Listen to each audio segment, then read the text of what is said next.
Todo ramo que estando em mim não der fruto, corta, levanta, está em mim. Agora o verso 6 é: se alguém não permanecer em mim, ou seja, se alguém não está em mim, será lançado fora. Se você não estiver ligado a Cristo, você é um ramo que não produz nada.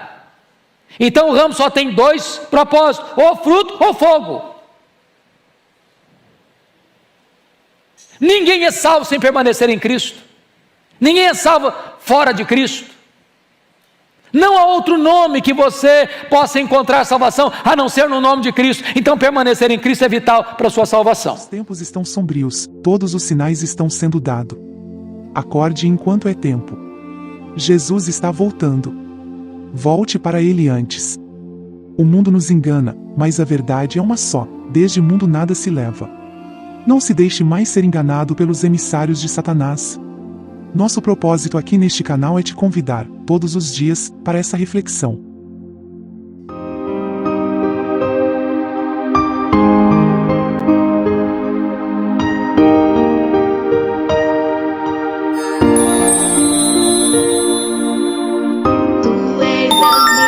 Reflexão do dia. Hebreus 13, 8 a 11. Jesus Cristo é o mesmo, ontem, e hoje, e eternamente. Não vos deixeis levar em redor por doutrinas várias e estranhas, porque bom é que o coração se fortifique com graça, e não com alimentos que de nada aproveitaram aos que a ele se entregaram. Temos um altar, de que não tem direito de comer os que servem ao tabernáculo. Porque os corpos dos animais, cujo sangue é, pelo pecado, trazido pelo sumo sacerdote para o santuário, são queimados fora do arraial. Glórias a Deus. Tu és digno de louvor. Só em ti confiarei, eu nada temerei. Em frente eu irei, pois eu sei que vive estás. Meus irmãos, nós vamos abrir a palavra de Deus no Evangelho de Jesus Cristo, conforme o registro de João, capítulo 15. João, capítulo 15, versos de 1 a 11. João 15, de 1 a 11. Jesus disse assim: eu sou a videira verdadeira, e meu Pai é o agricultor.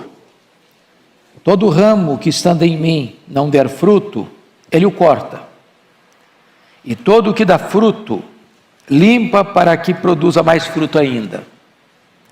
Vós já estáis limpos pela palavra que vos tenho falado. Permanecei em mim, e eu permanecerei em vós. Como não pode o ramo produzir fruto de si mesmo, se não permanecer na videira, assim nem vós o podeis dar, se não permanecerdes em mim. Eu sou a videira, vós os ramos. Quem permanece em mim, e eu nele, esse dá muito fruto, porque sem mim nada podeis fazer. Se alguém não permanecer em mim, será lançado fora, à semelhança do ramo, e secará. E o apanham, lançam no fogo, e o queimam. Se permanecerdes em mim, e as minhas palavras permanecerem em vós, pedireis o que quiserdes, e vos será feito. Nisto é glorificado meu Pai, em que deis muito fruto, e assim vos tornareis meus discípulos. Como o Pai me amou, eu também vos amei. Permanecei no meu amor. Se guardardes os meus mandamentos, permanecereis no meu amor. Assim como também eu tenho guardado os mandamentos de meu Pai, e no seu amor permaneço. Tenho-vos dito estas coisas, para que o meu gozo esteja em vós, e o vosso gozo seja completo. Amém. Meus amados irmãos, o profeta Isaías, no capítulo 5 do seu livro, diz que Israel foi a vinha que Deus plantou. Plantou, limpou, cuidou, colocou muros de proteção, regou, e fez tudo quanto um viticultor poderia e precisaria fazer para que ela produzisse, em abundância e com qualidade. A despeito de todo o esforço e empenho e dedicação e zelo dedicado àquela vinha, chamada Israel, ela, em vez de produzir frutos doces, produziu uvas bravas, frutos sem qualquer valor, sem qualquer utilidade. Agora, o Senhor Jesus Cristo afirma para nós: eu sou a videira verdadeira, e o meu Pai é o agricultor. E Jesus mostra neste cenário que nós somos os ramos, e um ramo de uma videira só tem duas finalidades: ou ele produz fruto, ou ele é destinado para o fogo. Ou fruto, ou fogo. Não tem uma segunda, uma terceira utilidade. Mas o Senhor Jesus, no texto lido, mostrando que Deus espera de nós frutos, vai descrever aqui 4 cenas. Eu peço que você, com a Bíblia aberta comigo, confira. A primeira cena está no verso 2: todo ramo que estando em mim não der fruto.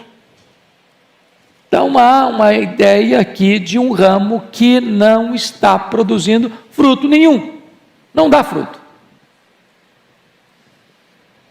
Depois, no verso 2, está escrito ainda: todo que dá fruto, limpa. Então, o que não dá fruto, corta. O que dá fruto, limpa. Então, tem ramo que dá fruto. Dá fruto. Terceira cena,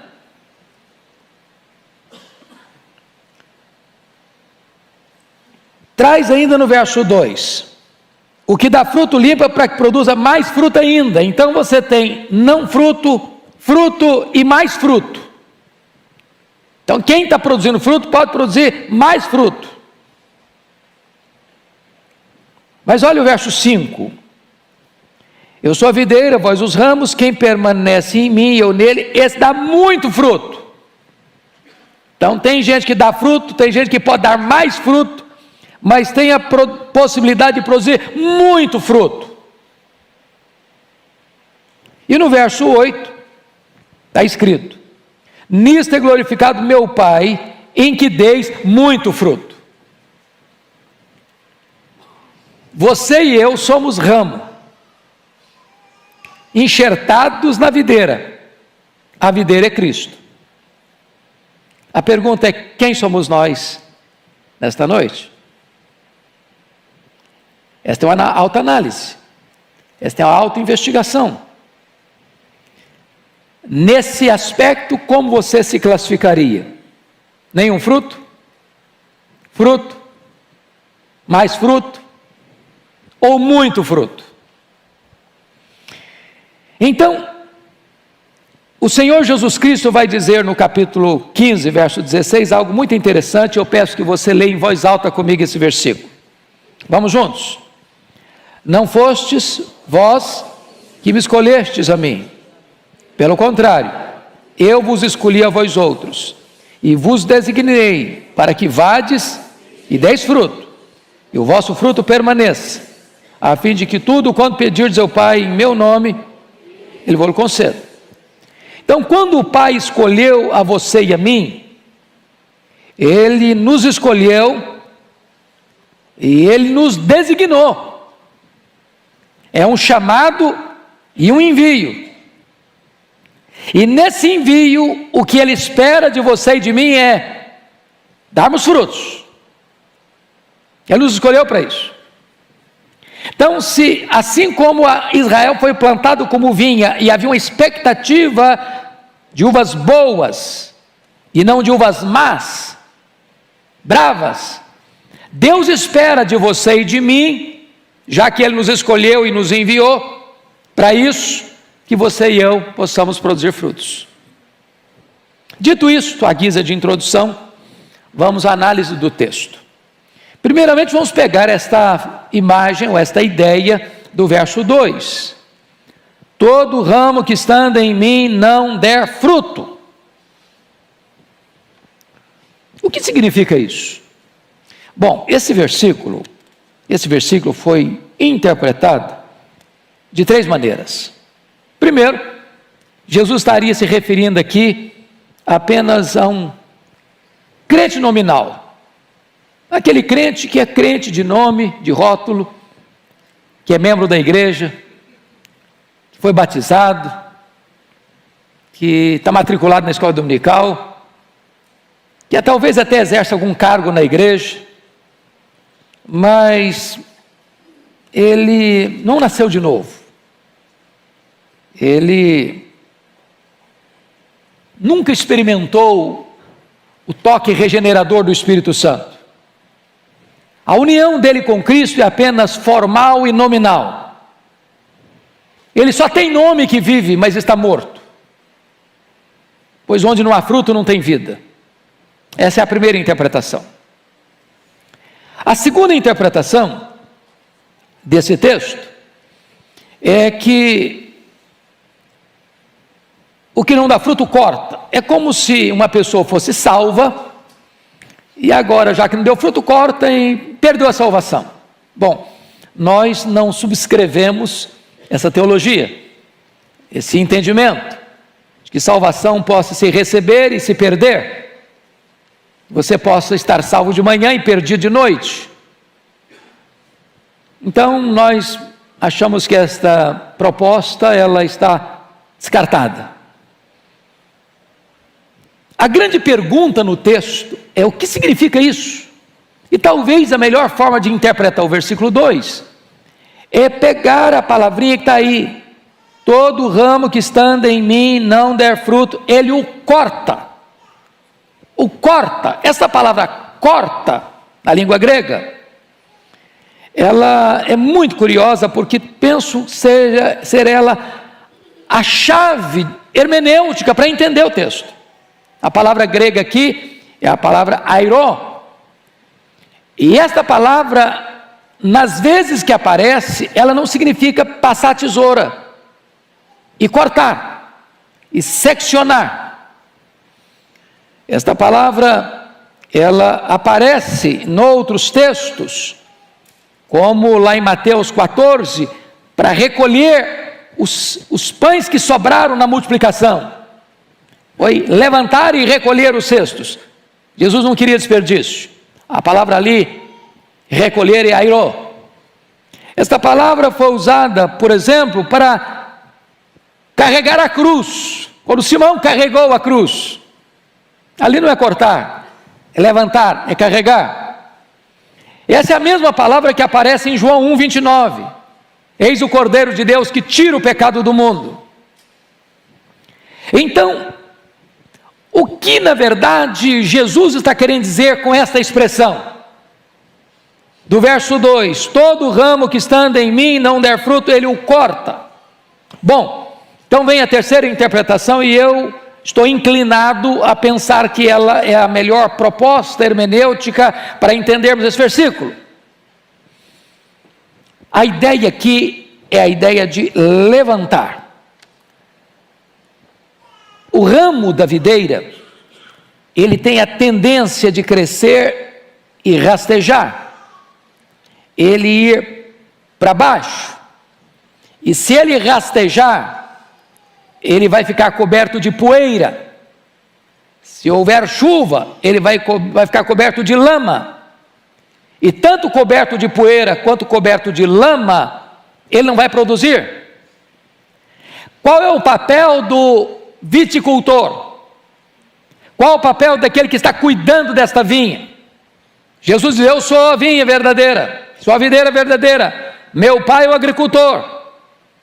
Todo ramo que estando em mim não der fruto, corta. A ideia, portanto, aqui é a ideia de um ramo que caiu, que está sujo, que está enlameado, que precisa ser levantado, amarrado, juntado aos outros ramos, para que ele produza. Porque, primeiro, o texto não pode estar dizendo de um crente nominal, nem de perder salvação, porque a ideia é todo ramo que estando em mim. O que rege esse versículo é estando em mim. E se você está em Cristo, você tem vida. Se você está em Cristo, você é ramo. Se você está em Cristo e caiu, precisa ser levantado, precisa ser restaurado. E há muitos crentes que não produzem fruto, irmãos, porque caíram, estão na lama, estão na poeira, precisando ser limpos, lavados, levantados, amarrados lá em cima, para que possam cumprir o seu papel e o seu propósito de dar frutos, e muito fruto, para a glória de Deus. Mas o que significa isso? O ser levantado, irmãos, na Bíblia fala de disciplina, porque disciplina na Bíblia não é castigo. Disciplina na Bíblia não é quem errou, você dá um chute nele e joga para fora.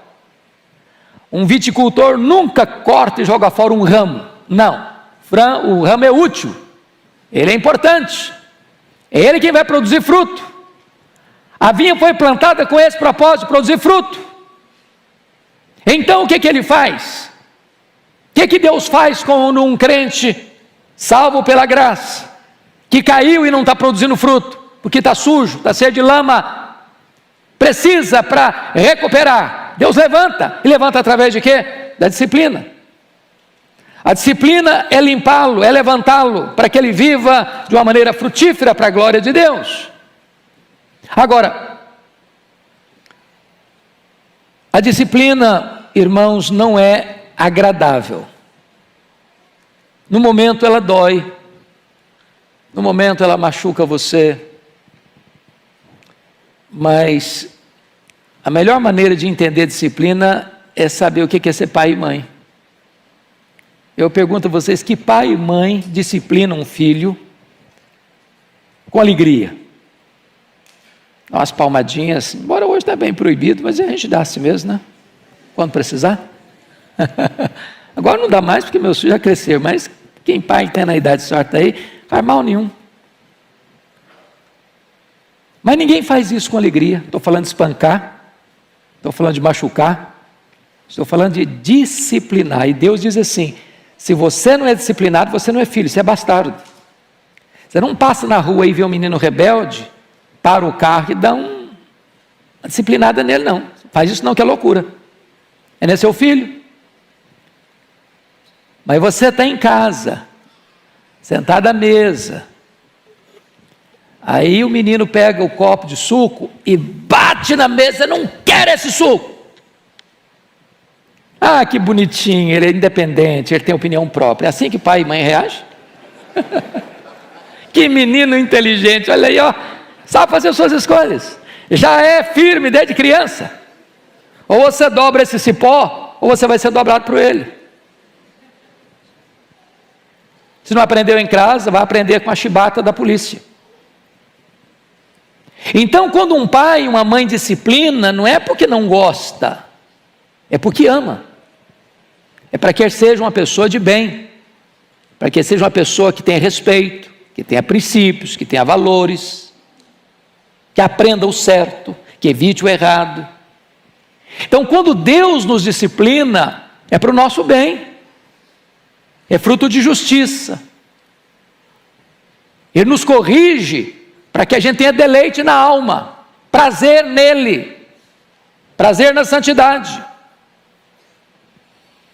Agora vamos olhar a segunda cena, do versículo 2. Então vamos entender que a palavra cortar aí não é passar tesouro e jogar fora, porque esse ramo está ligado à videira, estando em mim, está claro?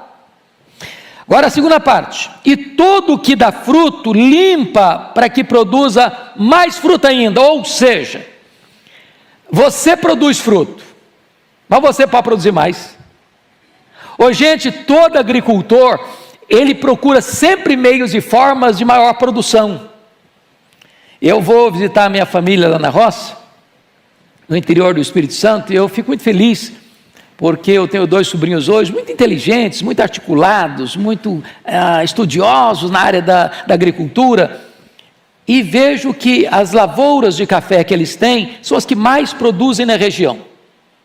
Mas eles procuram a melhor semente, eles procuram a melhor tecnologia, eles procuram as melhores formas de adubar, de irrigar, e etc. e tal. E eles vigiam a lavoura e olham a lavoura e cuidam da lavoura. E eles procuram estudar sobre isso, para que aquela árvore que foi plantada com a finalidade de produzir café, produza mais café.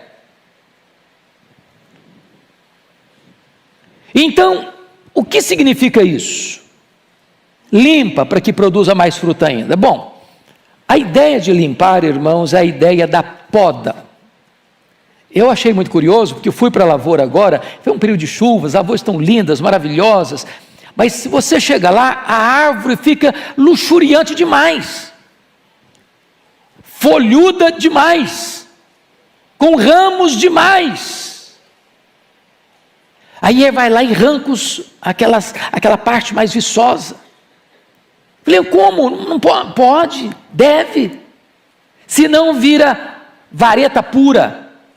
Não tem espaço para a luz entrar, não tem espaço para o café crescer, não tem espaço para se produzir. Aí fica uma árvore belíssima, cheia de folha, cheia de galhos, mas não tem frutos.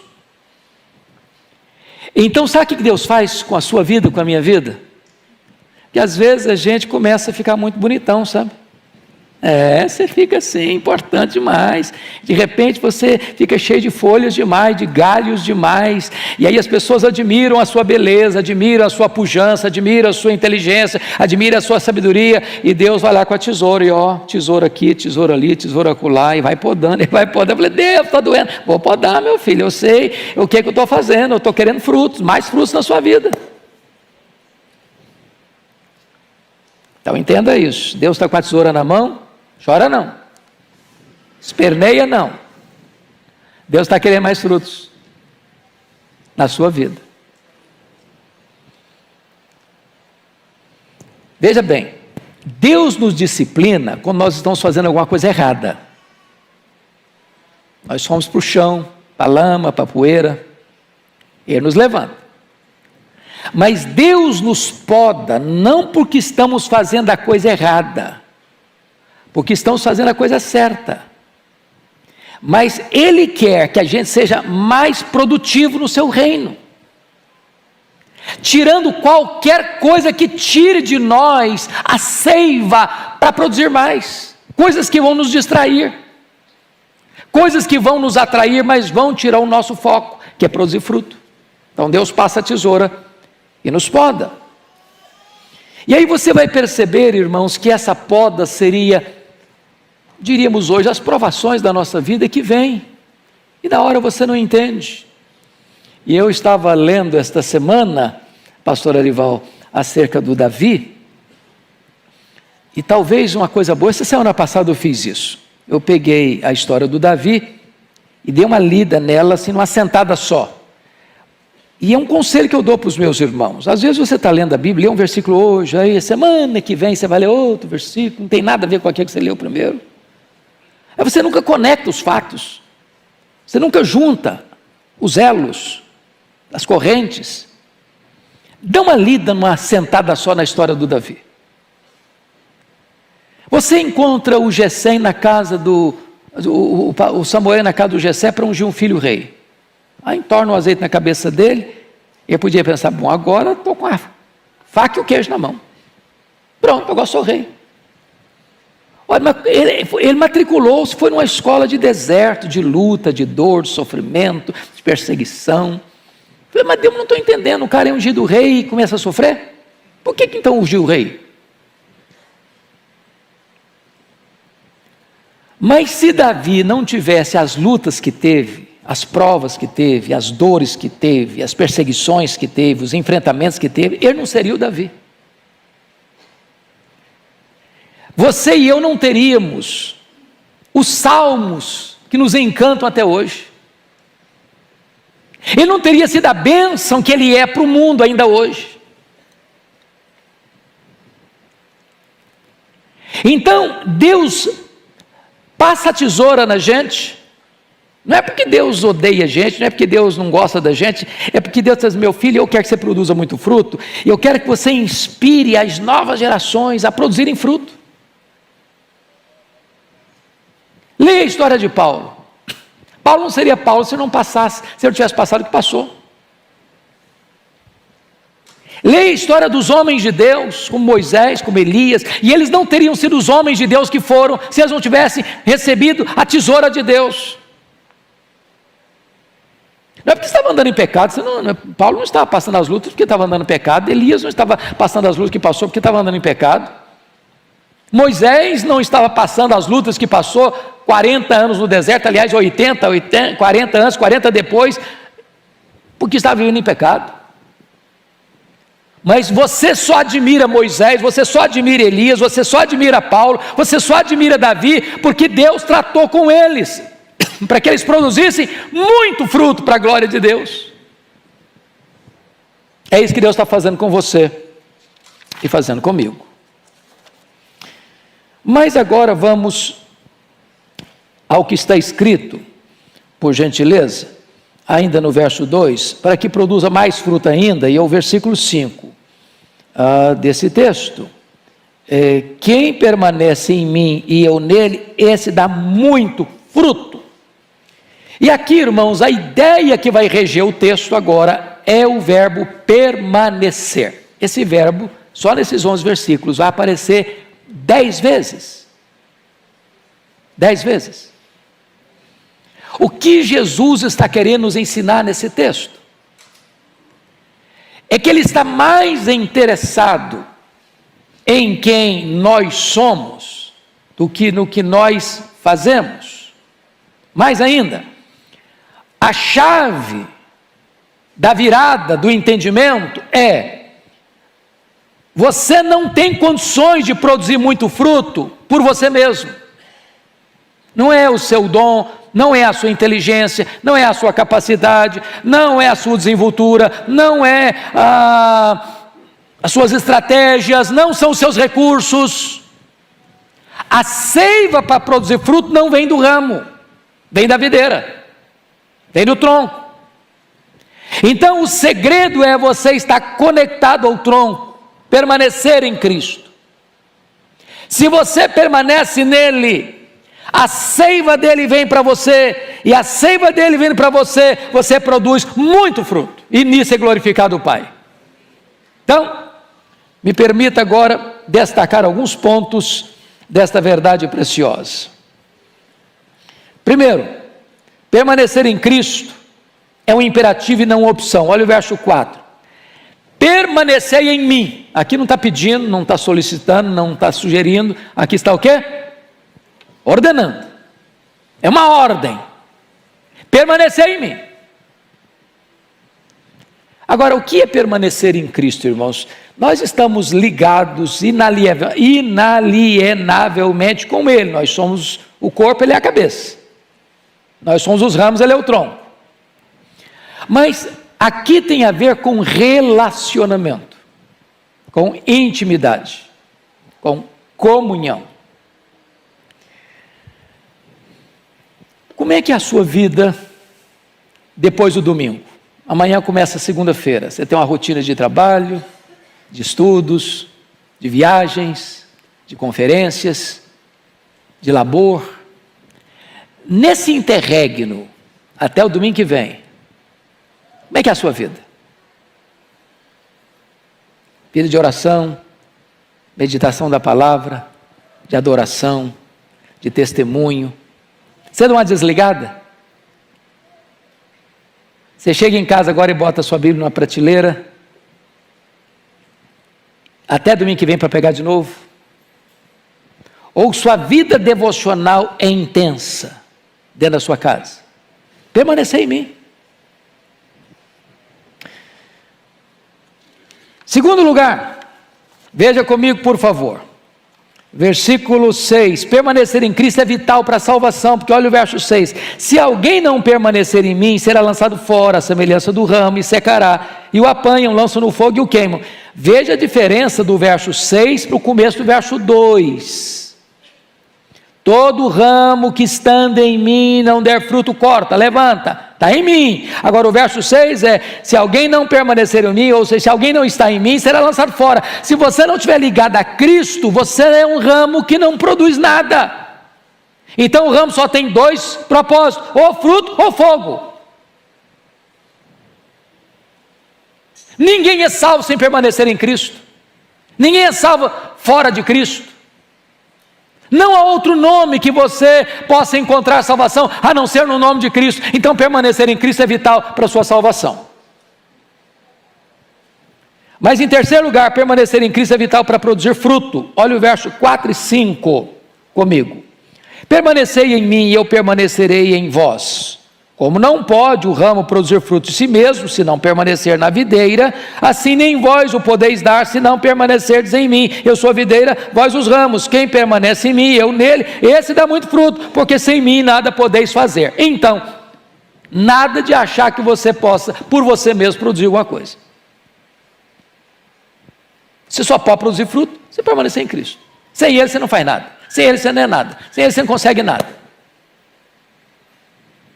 Então, para produzir fruto, tem que permanecer em Cristo. Tem que permanecer em Cristo. Mas em quarto lugar, permanecer em Cristo é a evidência de que somos discípulos dele. Olha o versículo 8. Você pode ler o 8 comigo? Vamos juntos? Nisto é glorificado meu Pai, em que deis muito fruto, e assim vos tornareis meus discípulos. Então eu pergunto a você: você é um discípulo de Jesus? Você tem produzido muito fruto? Você é conhecido como discípulo pelo fruto. Nisso conhecerão todos que sois meus discípulos, se tiverdes amor uns pelos outros, e amor é fruto do Espírito. Mas ainda, vejam vocês, versículo 9, por favor. Como o Pai me amou, também eu vos amei, permanecei no meu amor. Não pode você permanecer no amor de Deus se você não estiver ligado a Cristo. Se você não estiver ligado à videira, você não demonstra o amor de Deus, você não se sente amado por Deus, você não se torna instrumento e canal do amor de Deus para outras pessoas. Mas ainda, versículos 7 e 8, você tem resposta às suas orações. Leia o versículo 7 comigo, por favor. Vamos lá? Se permanecerdes em mim, e as minhas palavras permanecerem em vós, pedireis o que quiserdes, vos será feito. Então, comunhão com Cristo é a base, é o alicerce da sua vitória em oração. Preste bem atenção nisso. Às vezes as pessoas, eu oro, mas eu sinto que a minha oração nem passa do teto. Eu oro, mas eu não vejo resposta. Eu oro, mas também não vejo resultado. Eu oro, mas também não vejo nenhuma evidência de que Deus está me ouvindo. A pergunta é: você tem permanecido nele? A palavra de Deus tem permanecido em você? Você tem intimidade com Ele? Você tem comunhão com Ele? Você vive na presença dEle? Permanecer em Cristo é evidência de que você tem uma vida de oração bem sucedida. Mas tem mais. Olha comigo, por favor, o versículo 10. Versículo 10. Se guardardes os meus mandamentos, permanecereis no meu amor, assim como também eu tenho guardado os mandamentos de meu Pai, e no seu amor eu permaneço. Permanecer em Cristo é impossível sem obediência a Ele. Ou seja, não é apenas, eu estou falando daquela união mística que aconteceu quando você creu, você foi batizado no corpo de Cristo pelo Espírito Santo, e essa ligação é a ligação da cabeça com o corpo, do tronco com os ramos, mas é permanecer continuamente, é todo dia, é a intimidade. É exatamente isso que está escrito aqui, no versículo 10. Se guardardes os meus mandamentos, permanecereis no meu amor. É relacionamento. Relacionamento. Mas me permita concluir. Permanecer em Cristo, amados irmãos, é o caminho da própria alegria, porque é isso que está no versículo 11. Você pode ler o 11 comigo? Vamos juntos? Tenho-vos dito estas coisas, para que o meu gozo esteja em vós, o vosso gozo seja completo. Então, note você que esta é uma outra marca de um cristão, uma alegria. Você é uma pessoa alegre? Eu não perguntei se você está alegre. Você é uma pessoa alegre? Porque estar alegre pode ser circunstancial. Você acabou de ganhar uma promoção, você está alegre. Subir o seu salário, você está alegre. Fez um check-up, está assim, tinindo em tudo. Quesito, tirou nota 10 em todos os exames, está alegre. Seu filho passou no Enem em primeiro lugar, segundo lugar, terceiro, passou, você está alegre. Fez aquele concurso de anos, passou, você está alegre.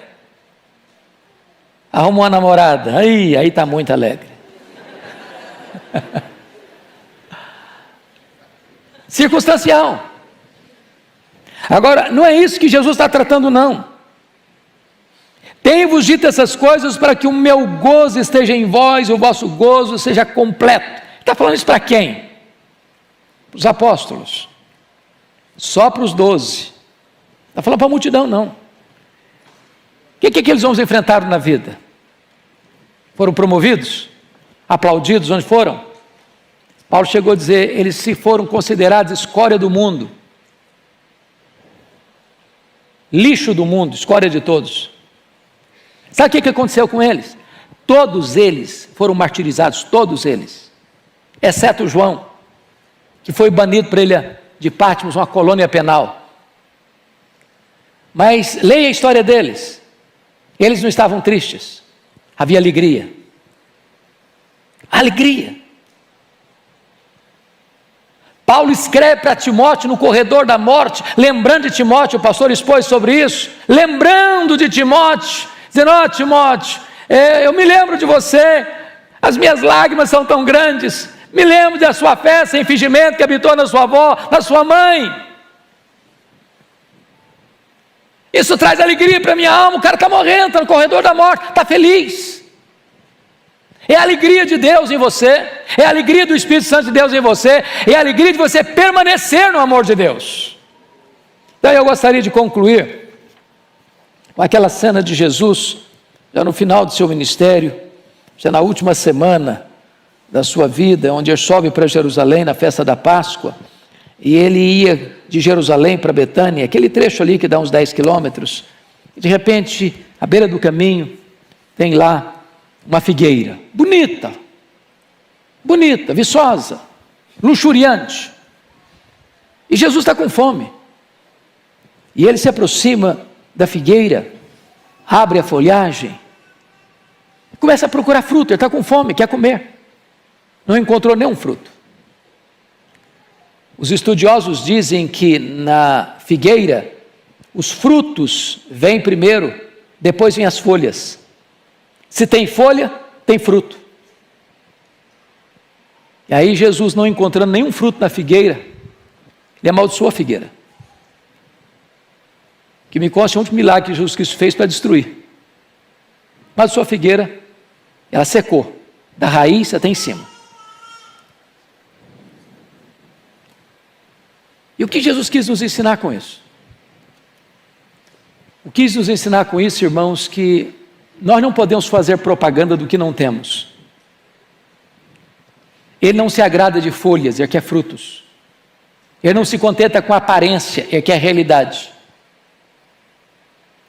Ele não quer apenas propaganda de frutos, ele quer frutos na nossa vida. E a pergunta que eu faço a você hoje é: que tipo de ramo você é da videira verdadeira? Aquele ramo que não está dando fruto porque caiu, está precisando ser levantado? Você é aquele ramo que está produzindo fruto, mas pode produzir mais fruto, e a tesoura de Deus está passando na sua vida? Ou é você daquele tipo de ramo que produz muito fruto para a glória de Deus, e nisso todos reconhecem que você é um discípulo de Cristo?